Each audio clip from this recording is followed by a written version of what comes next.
Atenção! O programa a seguir é uma produção independente e o conteúdo nele veiculado é de total responsabilidade de seus idealizadores.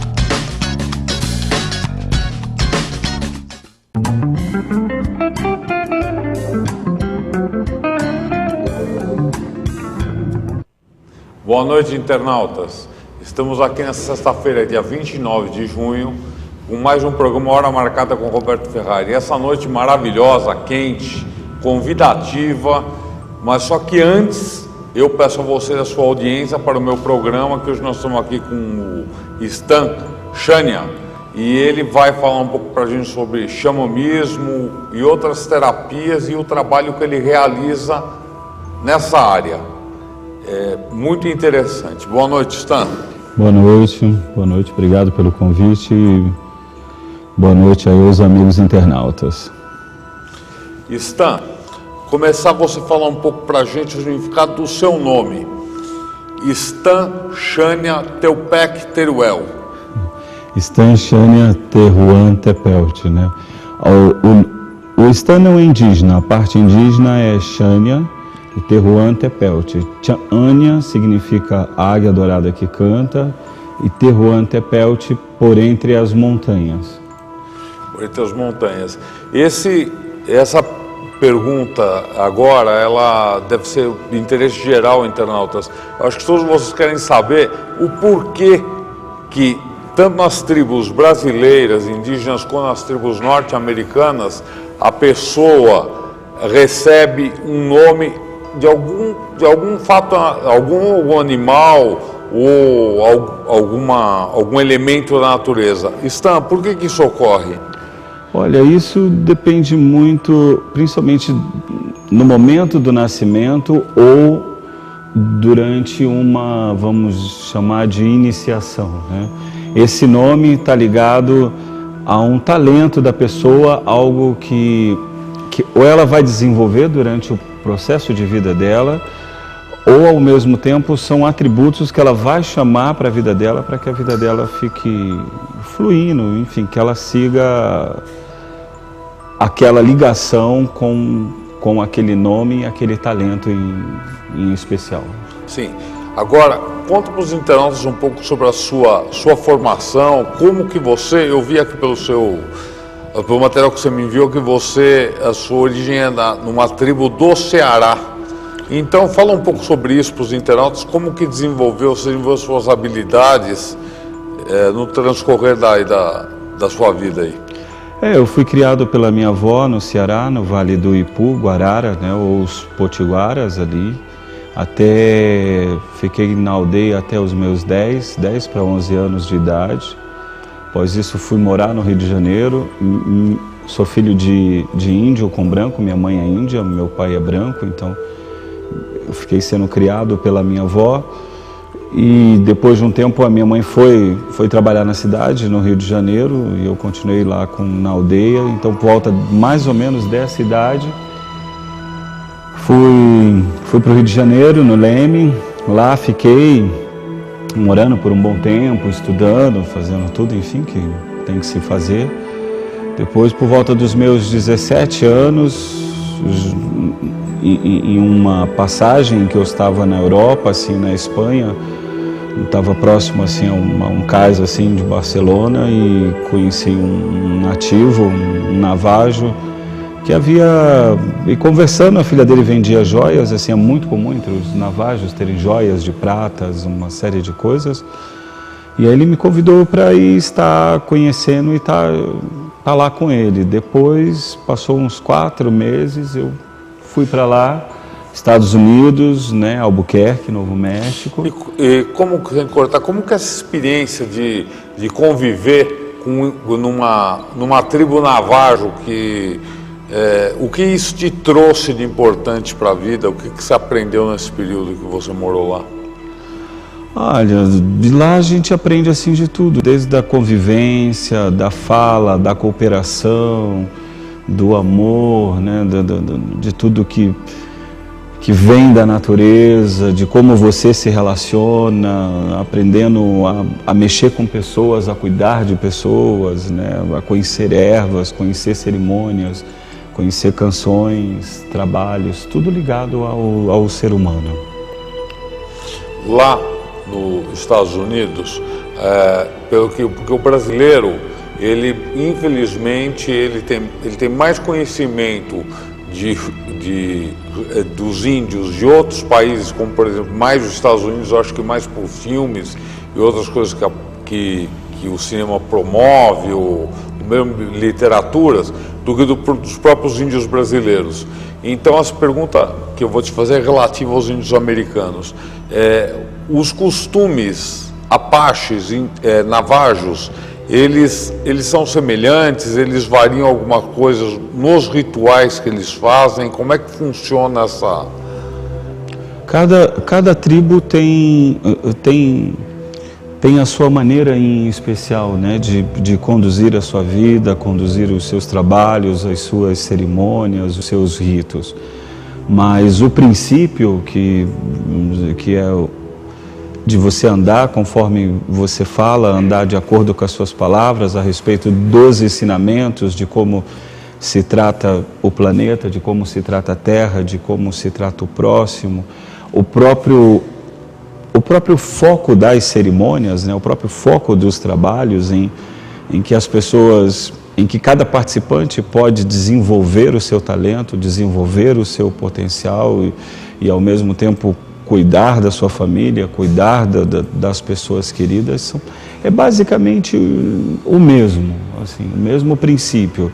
O que muda são algumas cerimônias, enquanto uns fazem danças, outros fazem em montanha, outros fazem em retiro.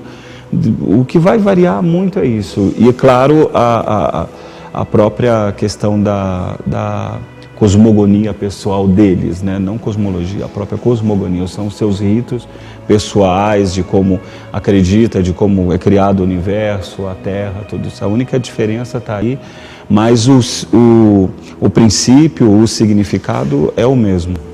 E os índios navajos, o que eles acreditam que seja, vamos supor, para os católicos, Deus, a entidade maior? Para eles, o que eles consideram assim a maior entidade? A gente chama de o grande mistério, né? O grande espírito, Deus, né?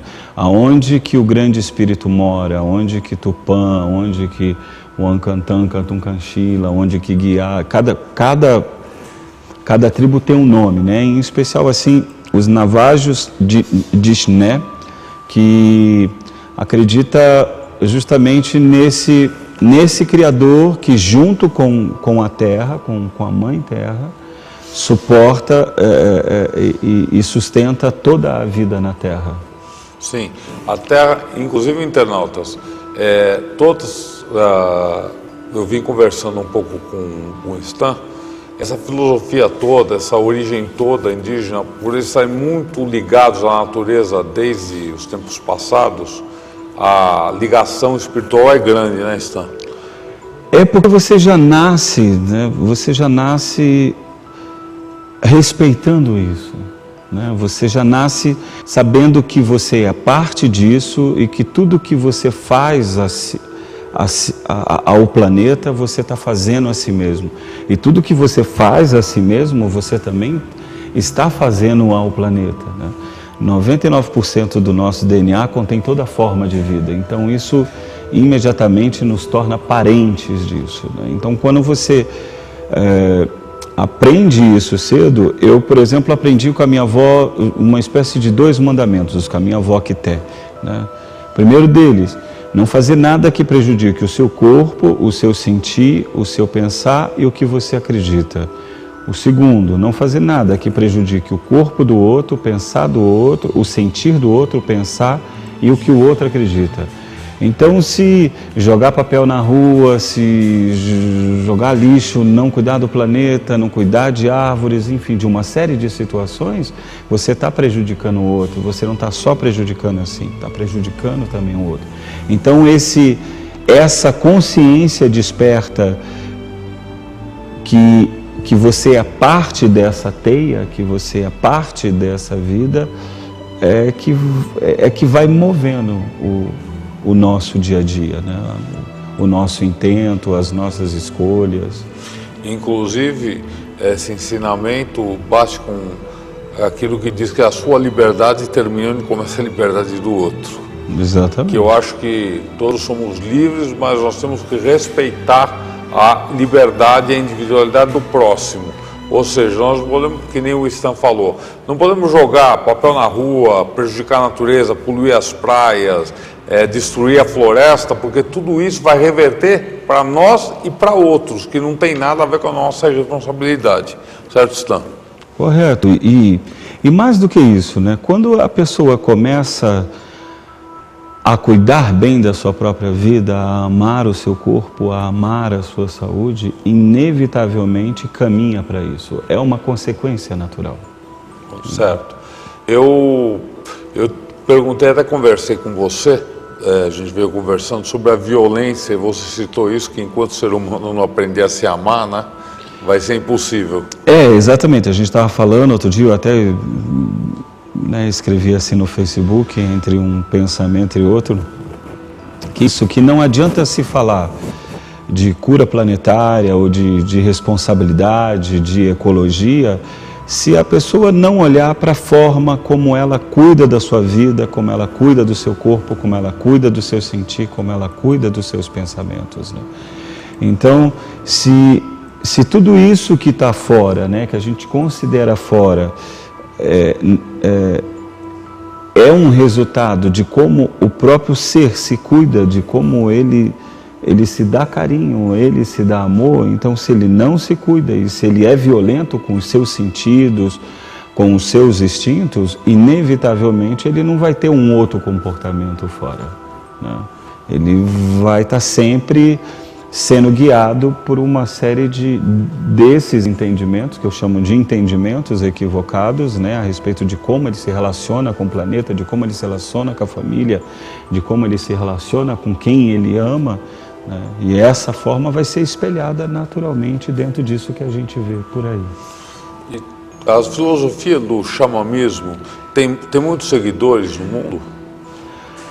Olha, xamanismo assim, hoje em dia está bem alto e se tornou uma espécie de modismo, né? Então, como em outros segmentos, surge, né, uma série de aproveitadores, de pessoas que movimentam isso. E então, hoje em dia, ligadas a esse caminho, a gente tem procurado diferenciar um pouco o xamanismo dos ensinamentos do caminho vermelho, né? Que digamos que esses ensinamentos estão mais ligados diretamente a esses líderes nativos, quando hoje o xamanismo ele já mistura uma série de coisas. Então, se por exemplo, uma parteira ela pratica, digamos, uma espécie de xamanismo, sim. Uma rezadeira, ela pratica, né, o xamanismo, sim.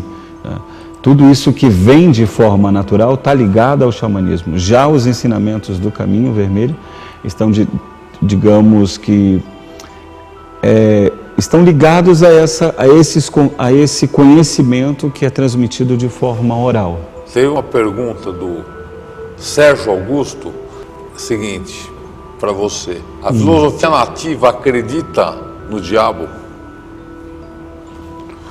Como é que ela vê o lado, vamos dizer, o bem e o mal? Como é que ela vê o mal? Não, o bem e o mal está ligado a essa consciência, está ligado a gente estava até conversando sobre isso dentro do carro, né? Está ligado a essa educação, àquilo que é ensinado, né, desde cedo, o que é certo, o que é errado, o que é bom, o que é ruim, né? Então, esse diabo aí com chifrinhos está ligado muito ao que está se passando dentro da cabeça da pessoa, né? O que está sendo alimentado e o que ela acredita. Ela pode usar uma faquinha para descascar uma laranja e essa mesma faca ser usada para outras coisas. Agora veio uma constatação aqui de uma internauta, da Patrícia. Eu vejo que na realidade o índio é mais humano, mais espiritual, mais natural e muito mais autêntico que o homem da cidade. A própria vida dele é para nós uma lição em todos os sentidos. Parabéns a você, Stan, que teve a oportunidade de vivenciar e aprender com o indígena. Então, ela falou, na verdade, essa afirmação é condizente, né? E é isso que hoje, né, a gente busca trazer assim, e quando eu digo a gente, eu me refiro a esses outros amigos que também são líderes, justamente mostrar para as pessoas como que é simples, né, ser e estar se responsabilizando por aquilo que você é, né? E a partir do momento em que você começa a perceber como que você não é o que você acredita ser, que você vem moldado por uma série de costumes que nem são seus. E quando você começa a se dar conta de quem é você, de toda a sua potência e do que você pode fazer aqui, e à medida em que você vai se apropriando, né, do que você é, dos seus talentos, da sua consciência, da sua ligação, seja na mata, seja dentro de uma selva de pedra, o teu estado de ser e de sentir vai ser o mesmo, né? Embora, claro, é bem mais favorável você estar ligado à natureza se você é criado dentro da natureza, é uma questão de hábito, né? É bem fato isso. Mas à medida em que você começa a perceber a forma como você se relaciona com essa natureza e com outras naturezas, você também naturalmente segue tendo essa paz, eu posso falar então, que todas as vezes que eu gosto muito de natureza, de vegetação, sai um pouco de São Paulo, vai para uma fazenda, ou vai para um sítio, você está próximo à mata, você se sente mais tocado, se sente mais assim, espiritualizado do que você estando no meio da cidade. Daí entra a importância de se manter uma mente tranquila, né? Uma mente onde não se deixa corromper por esses externos, né? Essas é uma das importâncias das cerimônias, né? Nos lembrar disso, nos lembrar de que tudo que a gente precisa, tudo que a gente necessita está aqui e está ligado a esse estado de consciência. Certo. Agora, eu tive observando que existe um xamanismo celta, quer dizer, o xamanismo, ele é muito antigo já, quando fala dos índios americanos, mas ele é mais antigo que isso. O xamanismo, assim, da época dos celtas, a gente pode falar que ele é como se fossem os druidas daquela época? Não, tem o xamanismo, assim, esse termo, o xamanismo, ele nasce na Sibéria, né, entre os tungueses, assim, né, próximos, assim, à Mongólia. Então, lá se tem os primeiros relatos antropológicos a respeito da coisa. Sim. Não que o xamanismo nasça na Sibéria, ou esse termo, né, vamos dizer assim, esse termo, ele nasce na Sibéria, mas o xamanismo não nasceu na Sibéria. Né? O xamanismo, ele vem desde o início da humanidade, desde a época dos animistas. Né? Então, qual era o conceito dos animistas, de ânimos e de ânimos? Né? Que se existia uma vida na pedra, existia uma vida na montanha, existia uma vida na árvore, existe uma vida no rio, existe um espírito, né? Um espírito que governa isso. E de uma certa maneira, hoje, quando a gente vê por aí falando de todo esse movimento de consciência global, né, de despertar da consciência e se sabe que hoje que o planeta é um ser vivo e que pulsa igualmente assim um ser humano, isso nada mais é do que lá de trás um conceito já animista. E que hoje em dia a gente pode dizer que é xamanismo, sim, mas é mais antigo do que essa palavra. A palavra é só um rótulo. Faça para os internautas os seus contatos, para quem quiser fazer contato com você para conhecer teu espaço lá em Cotia. O telefone, quem quiser contato, 011, né, São Paulo, 7647-8753. E o e-mail xamanismo.brasil@gmail.com. Certo. Eu gostaria muito que você falasse um pouco sobre o teu espaço lá em Cotia, que eu vi pela descrição que deve ser muito bonito, e eu vou ter o prazer de te conhecer a semana que vem, se for possível, que vai ser Eu gosto muito desse tipo de... Lá o nosso espaço se chama Os Filhos da Terra, né? É um espaço que já existe há mais de 20 anos, né? Não em São Paulo. Em São Paulo eu estou exatamente aí, vai completar uns 13 para 14 anos. Lá nos Filhos da Terra, o nosso objetivo lá, não só fazer essas cerimônias, mas como também damos treinamento para a empresa, tem a parte de terapia onde as pessoas vêm se cuidar, vêm equilibrar o seu físico, o seu emocional, o seu mental, onde também acontecem os cursos dessas tradições de xamanismo, cursos de massagem, cursos do potencial, resgate, né, do poder pessoal. É um lugar onde a gente faz programa de índio de primeira qualidade. Para quem gosta de programa de índio, é maravilhoso. Stan, vocês fiquem aí, eu vou chamar um intervalo e a gente vai voltar. A entrevista está muito boa e vocês não saiam daí, que nós já voltamos.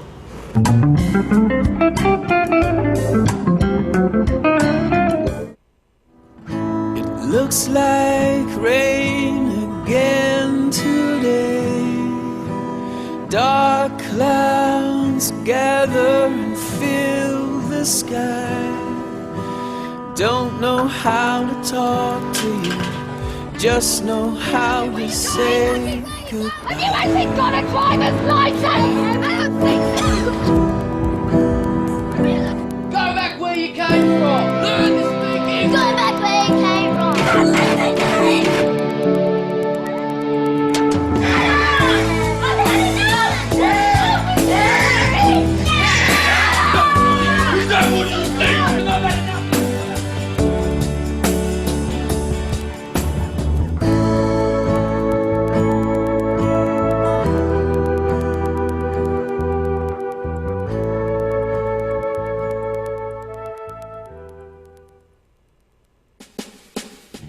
Ventos da Paixão, um livro com poemas inspirados, tralhados com esmero, com uma clareza e fluidez admiráveis. Seus poemas em versos brancos estão sintonizados a elementos da natureza, consoantes com a mais pura tradição dos poetas românticos, onde o ser amado assume o papel central e detém nas mãos o destino de duas vidas. Ventos da Paixão, de Roberto Ferrari, o poeta do amor. Amazon Place. Charme e riqueza em um pedacinho do paraíso. Você vai conhecer agora o empreendimento dos seus sonhos, com 25.500 quilômetros quadrados prontinhos para morar. A cada dia, mais de 8.600 áreas do tamanho do campo do Maracanã são desmatadas. São 43 árvores por segundo, 2.570 por minuto, 154.224 por hora, 3.700.000 árvores por dia. Um verdadeiro espetáculo. Um espaço gigantesco devidamente desmatado por especuladores brasileiros e internacionais. A fauna exótica e rara também vem sendo cuidadosamente exterminada. Venha, traga a sua plantação de soja, traga o gado, traga quem quiser. Você conta com o incentivo do governo que abre os bolsos para a destruição amazônica. Decididamente um negócio imperdível. Amazon Place. Um pedaço do paraíso destruído para você. Não deixe que essa paródia se torne realidade. Filie-se ao Greenpeace e ajude a proteger o que resta da Amazônia.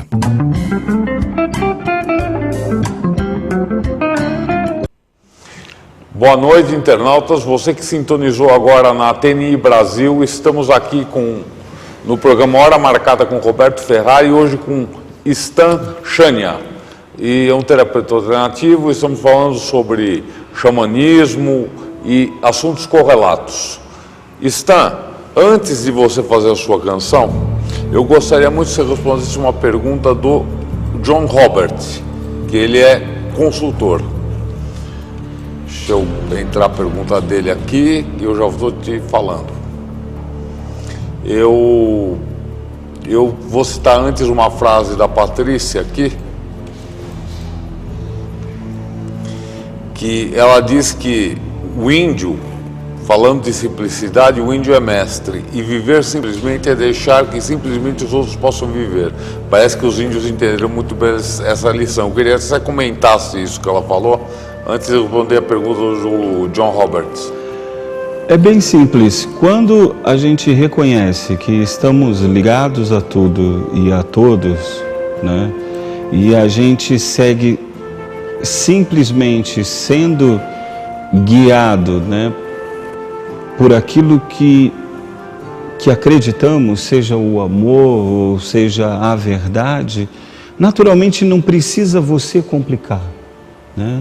Então, eu digo muito para as pessoas que tudo que precisamos está nesse aqui e está nesse agora, que a única coisa que nos impede de acessar isso são as nossas crenças, né?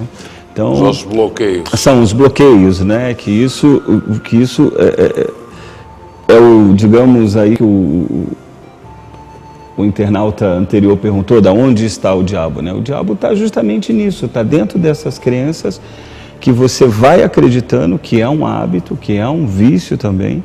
E quando você, à medida em que você vai se apropriando disso e que você vai largando essas coisas que não são suas, costumes, falas, sentir, mais você vai sentindo você e mais simples você segue dentro da vida se posicionando, né? Por isso que muitos dos trabalhos ligados a esse caminho estão ligados a isso, a você compreender os seus medos, a compreender de onde surgem as suas carências, de onde surgem as suas frustrações, de onde que surge aquilo que te traz agonia, seja existencial, seja no pensar ou seja no sentir. E quando você percebe, é bem simples. Eu quero agradecer a audiência de vocês, internautas, do pessoal do Facebook, lá do grupo do Hyundai, agradecer a todos.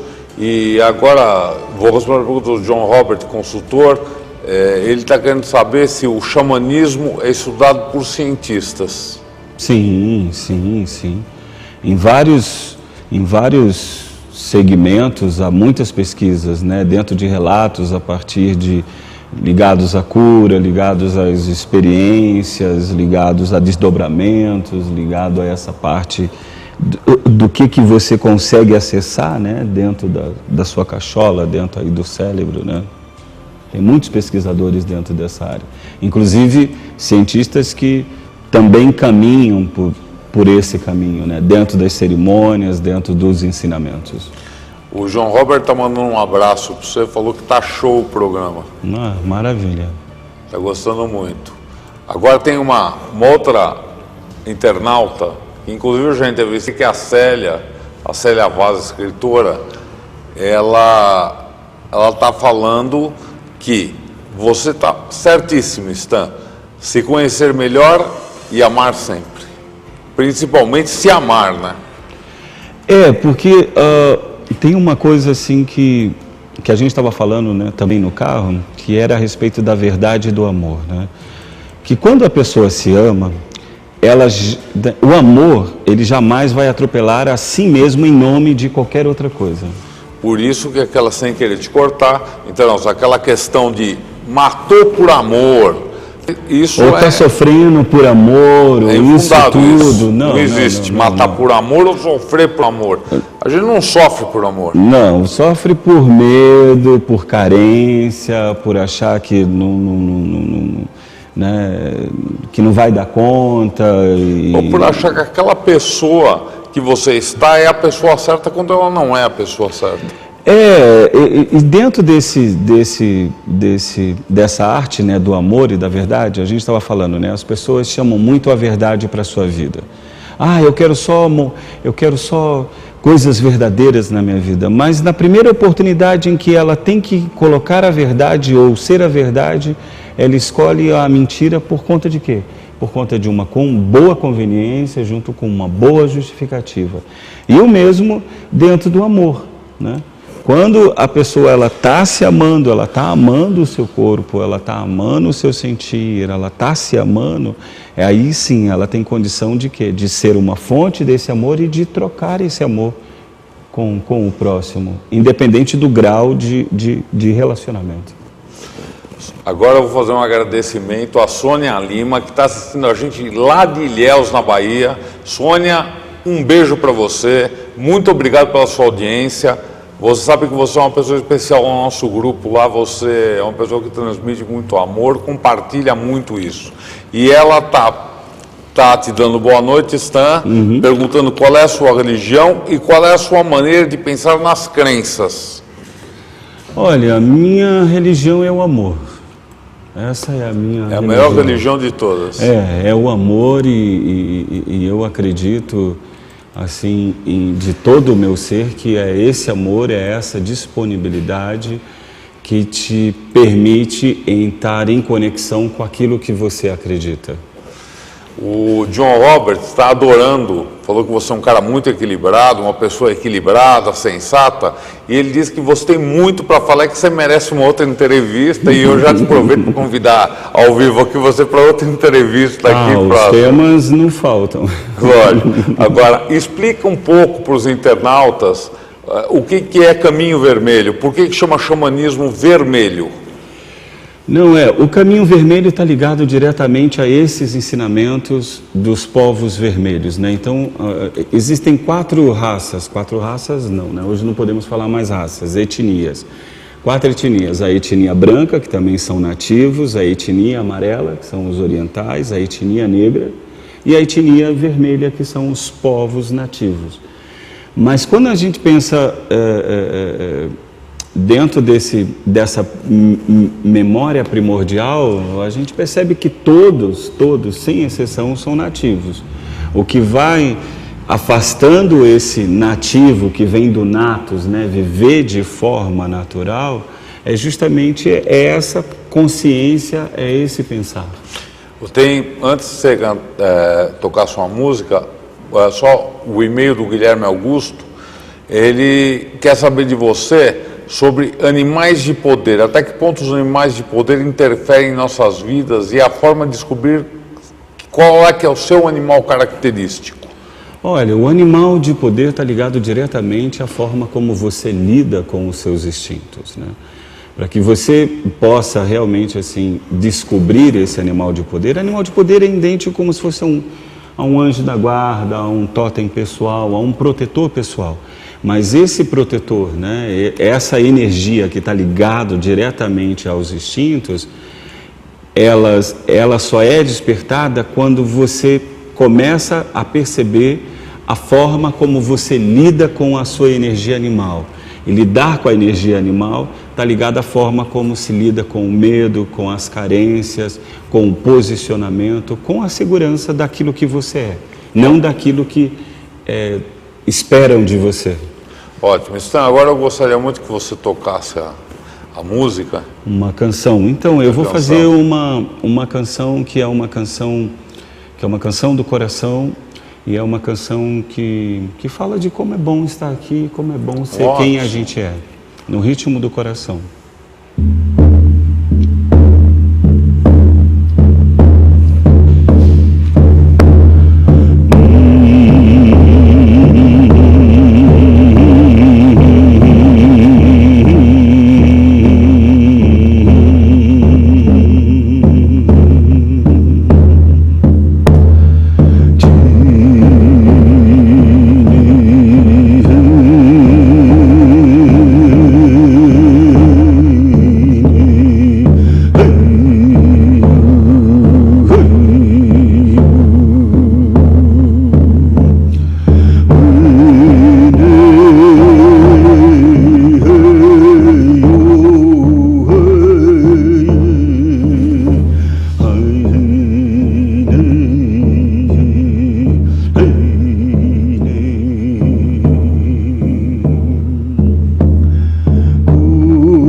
Só para dar um gostinho, assim.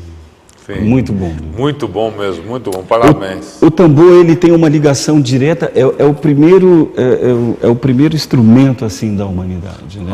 Não sabia não. E ele tem uma relação direta com o nosso nascimento. Quando estávamos no ventre da mãe, por que todos gostam de ouvir um tamborzinho? Porque essa canção que eu fiz agora é o som do coração. 2 corações se alternando quando estamos, né, no ventre da mãe. Interessantíssimo. E assim vai, é um instrumento gostoso. E uma pergunta, esse tambor é você mesmo que produz? Sim, esse tambor, o tambor ele tem essa ligação, como eu disse, com o coração, né? Você toca ele com as mãos, então você toca com a extensão do coração. O tambor ele tá ligado diretamente ao grande mistério, né? Ao som da alma. Então o tambor ele produz 7 tipos de sons diferentes, né? 7 ondas que estão ligadas aos 7 chakras, aos 7 corpos, né?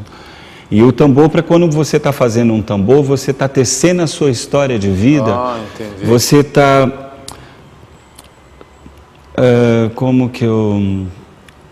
você está vendo a forma como você ecoa no outro, como que o outro ecoa em você. Entendi. A forma como você se relaciona com o outro, a forma que o outro se relaciona com você e como você deixa esse relacionamento claro.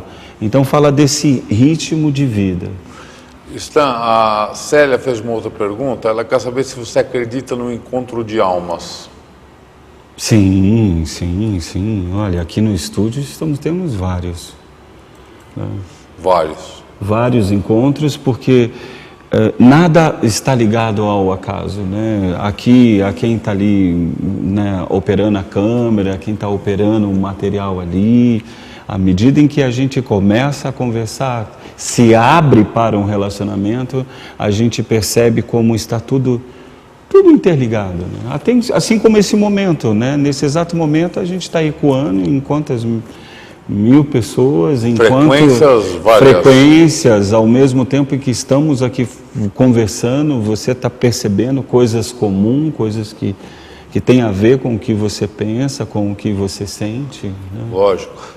João Robert, eu agradeço seus e-mails, sua interação aqui com o nosso programa, e eu prometo para você que eu vou trazer o Stan de volta aqui, que realmente é um assunto extenso, um assunto interessante, e ele na próxima vez vai tocar outra música para a gente, que é uma música assim cativante, faz a gente pensar muito, como ele disse, mesmo a origem da música começou pelo tambor. E o tambor, tanto é que não é para se notar que os índios só tocam tambor, a música deles é na base do tambor, né? São 2 tambores, são 2 instrumentos, né? É o tambor e a maraca. E a maraca está ligado à criança, à essência da criança. Hoje em dia se dá videogame de presente já para a criança, mas antes tinha um chocalhinho, lembra do chocalhinho? Eu lembro.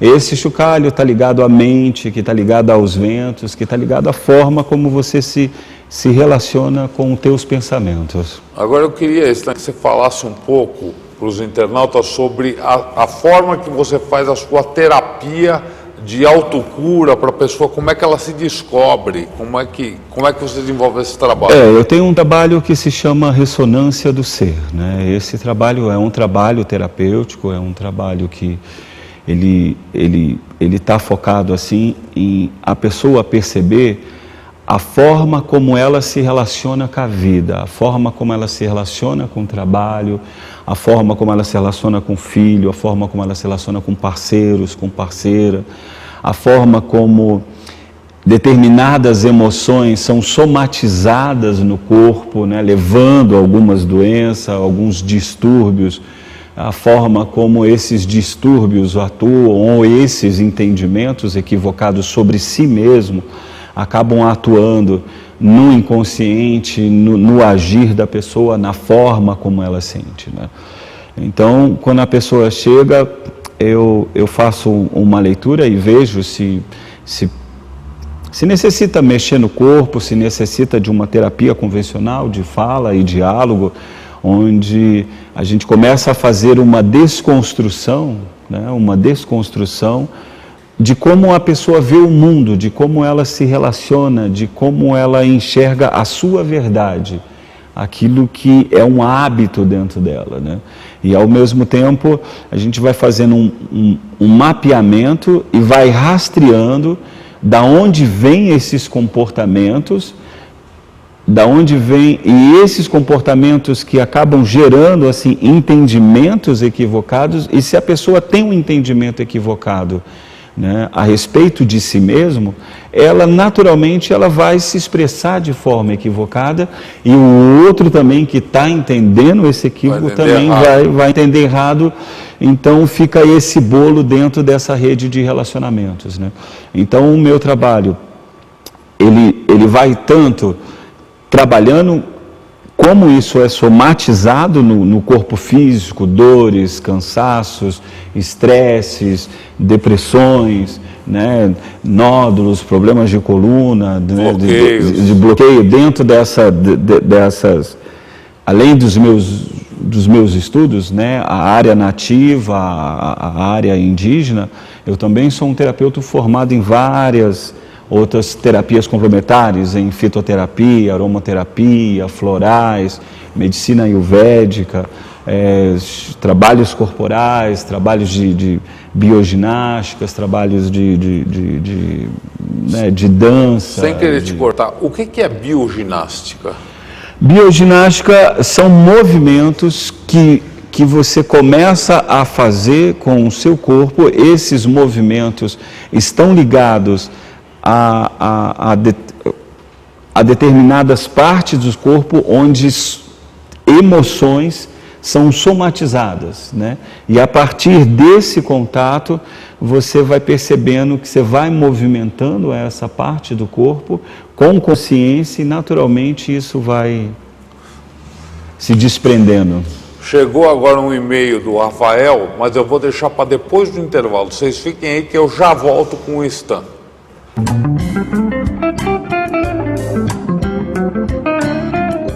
Foi eu que fiz. Nossa, delícia! Tá lindo mesmo.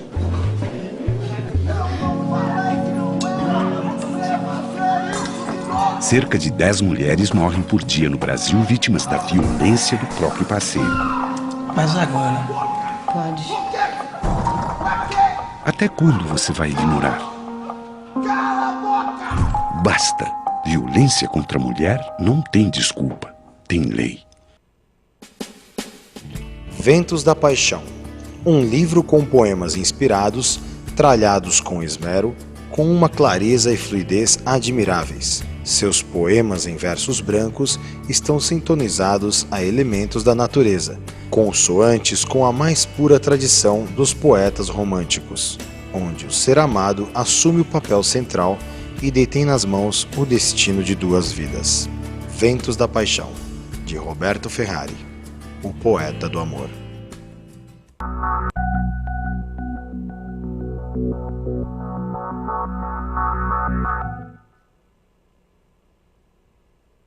O que é ser brasileiro? É ter capacidade de superação. É sair da crise como uma nova nação. É ultrapassar as fronteiras e construir sonhos de uma vida inteira. O que é ser brasileiro?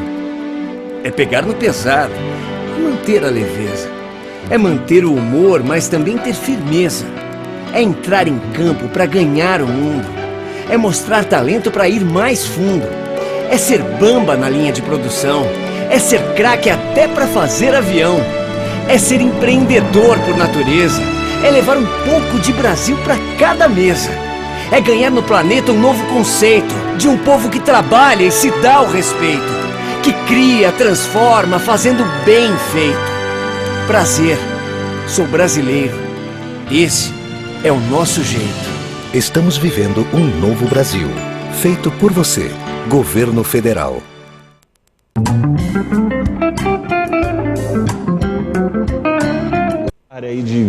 Internautas, estamos de volta. Você que sintonizou agora na TI Brasil, na TNI Brasil. Agora estamos aqui com o Stan.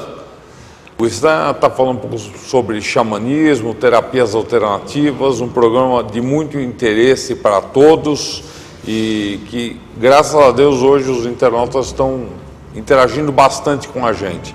Como eu prometi, eu vou fazer a pergunta do Rafael.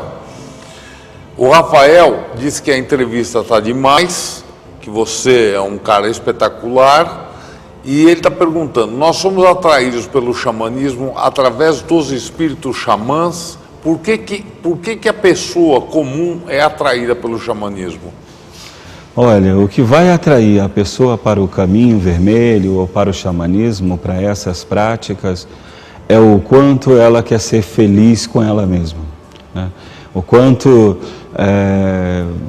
você está disponível para ser quem você é, para que você possa descobrir os seus talentos, descobrir todas as potencialidades que estão aí guardadas e adormecidas. Então, o que a gente faz é simplesmente evidenciar aquilo que já está presente dentro de cada um, seja no talento pessoal, talento profissional, seja dentro da área de criatividade, por aí. Você busca extrair da pessoa o que ela tem de melhor. Exatamente. E no caso, dentro do xamanismo, a gente faz isso a partir de encontros, de meditações. Por exemplo, lá nos Filhos da Terra, toda lua cheia a gente faz meditação, independente se estiver chovendo ou não chovendo, ou a gente acende o fogo dentro do salão, ou a gente vai lá para fora. Na virada das estações também, que são as entradas de solstícios e equinócios, né? A gente também faz meditações ligadas a isso, porque é uma coisa que pouca gente conhece e não se apercebe que uma mudança, uma chegada de verão, como que o verão influencia no teu corpo, na tua vitalidade, como que a primavera, como que o outono, como que o inverno, né? O inverno agora, por exemplo, qual é o convite do inverno? As pessoas ficam mais recolhidinhas, então dentro desse convite do inverno, é o momento, porque o que é o inverno, né? É o momento quando a chegada do inverno, o sol, né, dentro do nosso hemisfério se afastou o máximo e começa a voltar, então é o nascimento da luz. Então é o momento onde você vai dentro de você e você começa enquanto no outono você que perde as folhas, né? Você separa o que é seu e o que não é seu, que crenças são suas, que hábitos são seus, situações que você não quer mais para a sua vida. Já no inverno, você vai lá buscar toda essa tua potencialidade que está lá no teu núcleo, né? Que muita gente chama às vezes de a luz no fim do túnel, que é o momento onde você começa a vir edificando aquilo que você quer, aquilo que vai brotar na primavera e aquilo que você vai festejar no verão. Mas isso também tem uma relação direta com o nosso biorritmo, né? Muito bacana esse conceito. Eu quero ler um e-mail do Guilherme Augusto.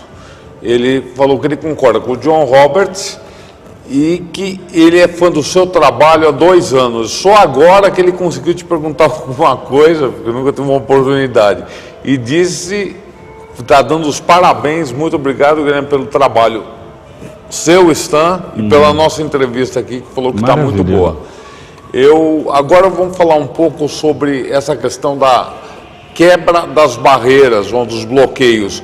Eu sei que em certos povos indígenas tem cerimoniais ou rituais que utilizam de chás, substâncias que se bem usadas vão ajudar a pessoa a se libertar de certos bloqueios. Você pode falar um pouco sobre a utilização de peiote ou de outros chás com outras plantas? O trabalho das plantas, né, que nós chamamos de eteógenos, né, de etéus, né, de tudo aquilo que leva para o seu dentro, né, não é necessário assim, não é que todos os trabalhos ligados a essa quebra de padrões ou a essa quebra de crenças, né, necessariamente precisam de alguma substância, né? Como a gente estava falando de cerimônias, nós temos várias cerimônias. Temos a busca da visão, que são 4 dias meditando em cima da montanha, onde você fica sem comer e sem beber, onde cada um é levado a um círculo e ali ele fica, e ali dentro, se ele vai surtar, se ele vai gritar, ele faz o que ele quer dentro daquele espaço dele ali, né?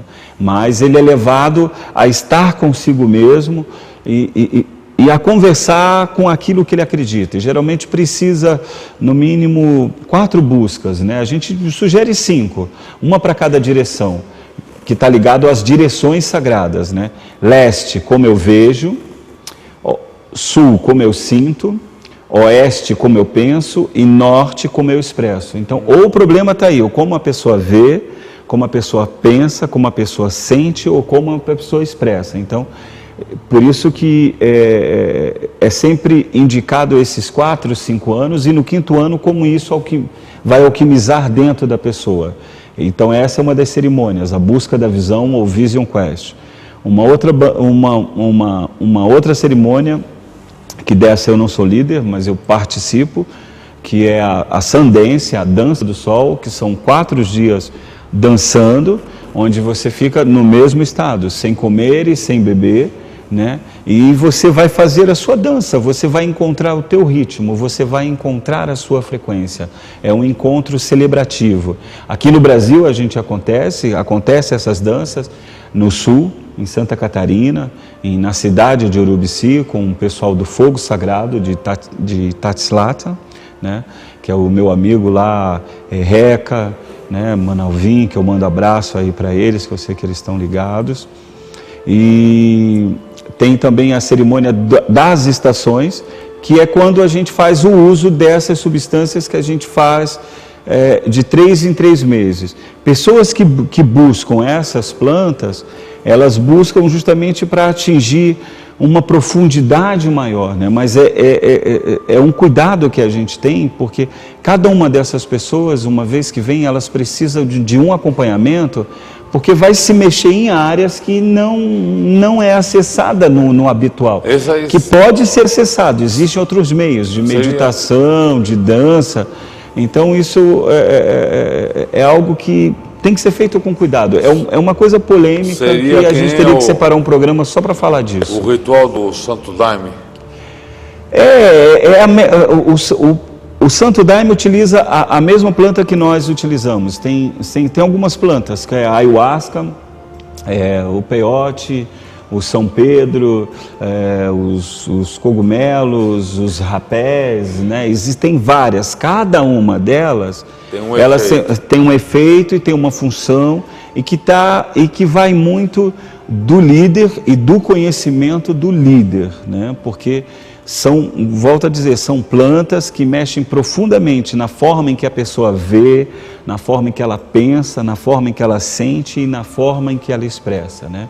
Eu tenho um amigo meu que é muito querido, se chama Léo Artesi. Ele tem um dizer em que ele diz o seguinte, né? A planta está para todos, mas nem todos estão para a planta, né? Que é uma grande verdade. E isso também requer uma anamnese, né? Requer assim, você saber se a pessoa está tomando medicamentos, se ela está fazendo tratamento, se ela tem problemas de pressão, hipertensão, tem uma série de coisas, porque essa pessoa, ela precisa de um cuidado especial, ela precisa ser assistida de uma forma muito cuidadosa. E você diria que a utilização dessas plantas para a produção desses chás, eles têm o mesmo encaminhamento que o ácido lisérgico teve na década de 60, uma autodescoberta? Tem, porque hoje em dia, né, com o que está acontecendo hoje, infelizmente a gente vê muitas dessas substâncias sagradas, que para nós são sagradas, né, para nós é algo assim que é muito precioso, né? Mas a gente vê isso sendo comercializado pela internet. Se a pessoa quer lá uma substância X, um princípio ativo X, e a pessoa vem e acaba fazendo uma experiência. Existem muitos casos de sequelas, sabe, de pessoas, muitas pessoas procuram, né, que foram em determinadas cerimônias, ou foram em determinados trabalhos, ou resolveram experimentar sozinha, e isso abriu, né, mexeu profundamente com emoções reprimidas. e isso aí pode agravar. E tem muita gente que acaba sendo internada porque pira, porque não sabe lidar com isso, e pelos pais desconhecer isso, né? E isso acaba sendo marginalizado e ao mesmo tempo, né, como acontece com tudo que tem um mau uso. Na década de 60, o Larry, que foi o profeta do ácido lisérgico do LSD, ele falava que o ácido lisérgico, a pessoa devia ter cuidado na hora de tomar, porque ele abriu uma terceira visão para a pessoa e a pessoa começava a enxergar muitas coisas que não se enxerga nesse plano. Ele entrava no íntimo dele e enxergava coisas que estão lá escondidas. Porque o que vai acontecendo? Quando a gente cresce, né, quando a pessoa está sendo educada, chamada à educação, os pais costumam gerar uma super proteção em volta dos seus filhos. Essa super proteção, e dependendo das condições, isso vai como se fosse velando muito disso, que quando a pessoa toma uma planta, isso destapa, isso acessa, né? Mas se isso é estimulado, né, essa criatividade, essa sensibilidade, esse ser natural, ele não é tolhido, ele, pelo contrário, ele é estimulado e ele é apenas acolhido, isso naturalmente flui naturalmente. Aí nesse caso, não precisaria de nenhuma dessas substâncias. Lógico. Eu queria que você falasse um pouco para os internautas sobre não sei se aquele preparo, respiração do búfalo, o que seria isso? A respiração do búfalo é algo bem simples, assim. É algo que quando a pessoa vai entrar numa reunião ou vai participar de alguma coisa, né, e ela precisa do centramento, ela esfrega uma mão na outra, assim, respirando fundo, e aí coloca uma mão na testa, outra na nuca, se tiver cabelo, coloca por trás do cabelo, e dá 4 comandos, uma respiração, a primeira, para acalmar o físico, a segunda, o coração, a terceira, a mente, e a quarta, o espírito. E solta. E se fizer isso agora aí em casa, eu tenho certeza que você vai sentir uma tranquilidade. E aí, deixando isso físico, sentir, pensar e o que você acredita alinhados, não tem como nada dar errado. Você fica presente e não faz besteira. Ótimo. Nós vamos encerrar o programa com o Stan tocando um pouco de chocalho. Chocalho. De chocalho. E eu queria já agradecer a todos os internautas a presença de vocês aí no programa, a interação que vocês tiveram. Eu prometo a todos vocês que eu vou trazer o Stan de volta aqui. Nós temos muita coisa para falar, é um assunto extenso. E desejo a todos um grande fim de semana, cheio de coisas boas, muito amor, muita felicidade. E pratiquem a respiração do búfalo para ter uma estabilidade legal, ficar se sentindo bem consigo mesmo. E se amem principalmente. Agora com vocês o Stan, que vai tocar vou fazer uma canção, que é uma canção de agradecimento por esse momento e por todos que estão aí ligados.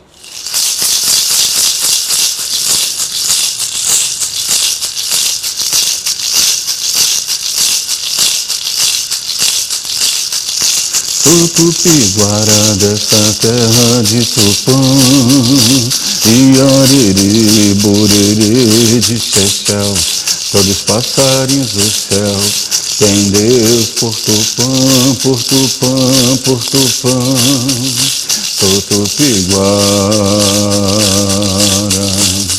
Sou Tupi-Guará dessa terra de Tupã, Iariri, Buriri de Chechel, todos passarinhos do céu, tem Deus por Tupã, por Tupã, por Tupã, sou Tupi-Guará.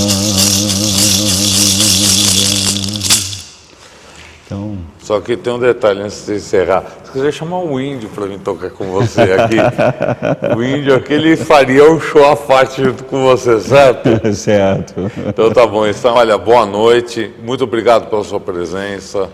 Foi um assunto de extremo interesse para todos aqui. E agradeço muito e já te convido aqui para uma próxima entrevista. Eu que agradeço assim pela oportunidade. Eu adoro esses momentos, adoro não saber o que vai acontecer, adoro não saber o que falar, adoro me entregar assim ao grande mistério das coisas. Obrigado assim a todos ligados, conectados aí os internautas. Fica aí o meu convite para conhecer lá o espaço Filhos da Terra, para quem quiser se cuidar, aprender mais um pouquinho sobre esse caminho, né? Chegue, são todos bem-vindos. A casa é nossa, só não pode vendê-la. Então assim, obrigado e a todos eu digo assim, arro metaquiase, por todos os nossos relacionamentos.